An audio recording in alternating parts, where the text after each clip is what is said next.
शुरू करते हैं। आज हम पढ़ने जा रहे हैं ईदगाह कहानी। और ईदगाह कहानी का कहानीकार जो हैं प्रेमचंद जी है। इसका प्रकाशन वर्ष 1933 में। इसमें पात्र जो हैं हमीद, अमीना जो है हमीद का दादी है, और मोहब्बत, मोहसिन, नूरे, शमी। हम जानते हैं ईद का मतलब ईद एक मुसलमान पर्व है जिसमें त्यौहार मनाया जाता है। ईद के अवसर पर गांव में ईदगाह जाने की तैयारियां हो रही है। सभी लोग कामकाज निपटा कर ईद के मेले में जाने की तैयारियां कर रहे हैं। बच्चे मेले में जाने की बात से सबसे ज्यादा खुश हैं। उन्हें घर गृहस्थ की चिंताओं से कोई मतलब नहीं। उन्हें बस सवाइयाँ और मेले में जाकर खिलौने खरीदने से मतलब है। उन्हें तो यह भी नहीं पता कि उनके अब्बाजान कायम अली के घर क्यों दौड़े जा रहे हैं। यदि कायम अली पैसे उधार देने से मना करते तो वह ईद का त्यौहार नहीं मना पाएंगे। उनकी यह ईद की खुशी मुरहब जैसे मातम में बदल जाएगी। बच्चों को तो बस ईदगाह जाने की जल्दी है।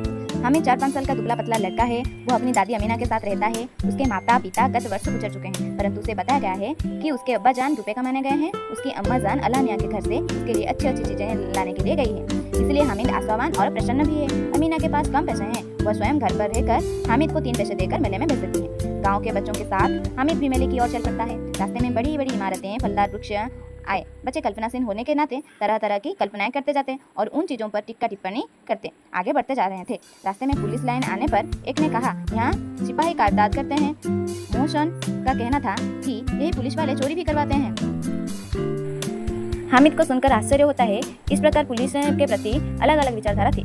बच्चों में भाईचारे की भावना उन्हें जोड़े रखती है। धर्म आपस में जोड़ता है। धर्म के नाम पर जोड़ने वाले महत्व को समझते ही नहीं। कोई भी धर्म आपस में लड़ना और भेद करना नहीं सिखाता।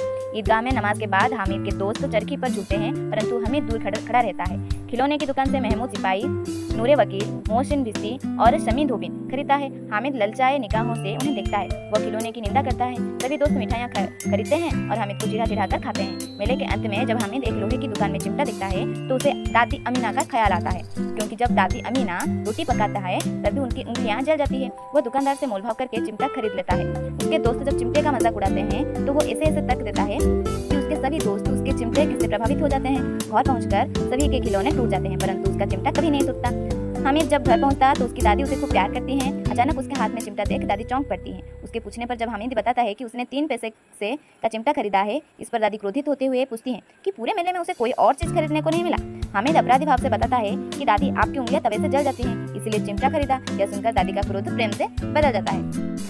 अमीना हामिद के त्याग को सुनकर उसकी बुद्धि को देखकर हैरान रह गई। सुबह से भूखा बच्चा दूसरों को मिठाई खाते देखकर कैसे अपने मन को मनाता होगा। मेले में भी वह अपनी बूढ़ी दादी का याद करता रहा। यह सब सोचकर अमीना का मन गदगद हो गया। दादी अमीना रोने लगी। वो हामिद को दुआएं देती जा रही थी तथा रोती जा रही थी। हामिद इस रहस्य को समझने के लिए बहुत छोटा था कि दादी उसको त्याग का अनुभव कर भाव विभोर हो गई। हामिद समझ ना सका कि वह दादी के लिए चिमटा लाया है, फिर भी दादी रो क्यों रही है। वीडियो की सारांश अच्छी लगी तो लाइक, सब्सक्राइब और अपने दोस्तों को शेयर कीजिए।